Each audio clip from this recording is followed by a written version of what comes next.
Salam Ibu dosen yang saya kasihi dan teman-teman yang saya hormati.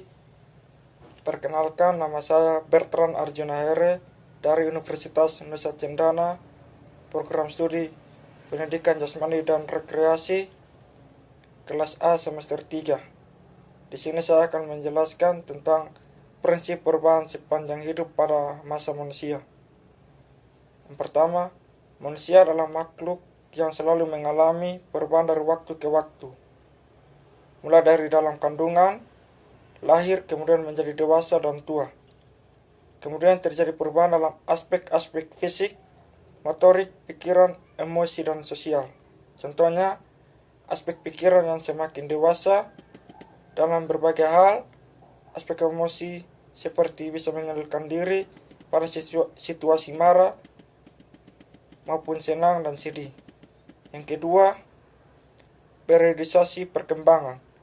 Pertumbuhan dan perkembangan tidak terputus-putus atau meloncat-loncat, misalnya 1 jam tumbuh, 1 jam tidak. Sehari tumbuh, sehari tidak. Pertumbuhan dan perkembangan terus berkelanjutan sehingga sulit melihat batas-batas kapan tepatnya setiap aspek berkembang terjadi. Contohnya, sebelum lahir, prenatal 9 bulan 10 hari. Awal saat pembuahan 2 minggu.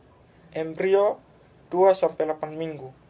Janin 8 minggu sampai lahir. Bayi infant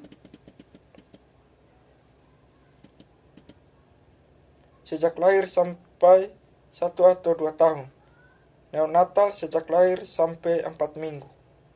Anak-anak childhood 1 atau 2 sampai 10 atau 12 tahun. Anak kecil 1 atau 2 sampai 6 tahun.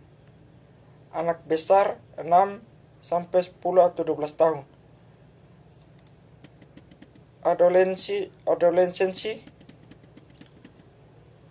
perempuan 10 sampai 18 tahun, laki-laki 12 sampai 18 tahun. Dewasa muda 18 atau 20 tahun. Media 40 sampai 60 tahun, tua 60 tahun lebih. Istilah yang digunakan dalam studi perkembangan motorik. Yang pertama, pertumbuhan growth. Pertumbuhan growth, proses peningkatan yang ada pada diri seseorang yang bersifat kuantitatif atau peningkatan dalam hal ukuran. Peningkatan karena kesempurnaan dan bukan karena penambahan bagian yang baru. Contohnya, pertumbuhan pada tinggi badan, bertambahnya lebar punggul, bertambahnya ketebalan dada, bertambahnya berat badan. Yang kedua, perkembangan development. Proses perubahan kapasitas fungsional atau kemampuan kerja organ-organ tubuh ke arah keadaan yang makin terorganisasi, bisa dikendalikan dan terspesialisasi sesuai kemauan fungsi masing-masing. Contoh, bayi belum bisa berjalan tertatih-tatih 2 atau 3 langkah, lancar sampai beberapa langkah. Anak kecil mula-mula baru bisa pegang bola, membantu bola 1-2 kali ke lantai menggunakan 2 atau 1 tangan berulang kali. Kematangan atau maturation. Kematangan adalah kemajuan yang bersifat kualitatif. Dalam perkembangan biologis berkaitan dengan kemajuan seluler, organ dan sistem tubuh.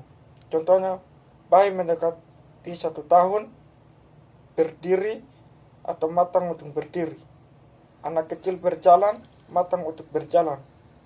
Pada masa puber, anak laki-laki mimpi basah, matang organ reproduksinya. Panuan aging. Panuan adalah proses penurunan kualitas organik karena bertambahnya usia, perubahan yang terjadi pada individu setelah mencapai puncak kematangan atau puncak perkembangan. Contohnya, panuan, persediaan otak menjadi kaku dan tidak fleksibel, kontrol tubuh menurun, dan integrasi fungsi organ-organ tubuh menurun.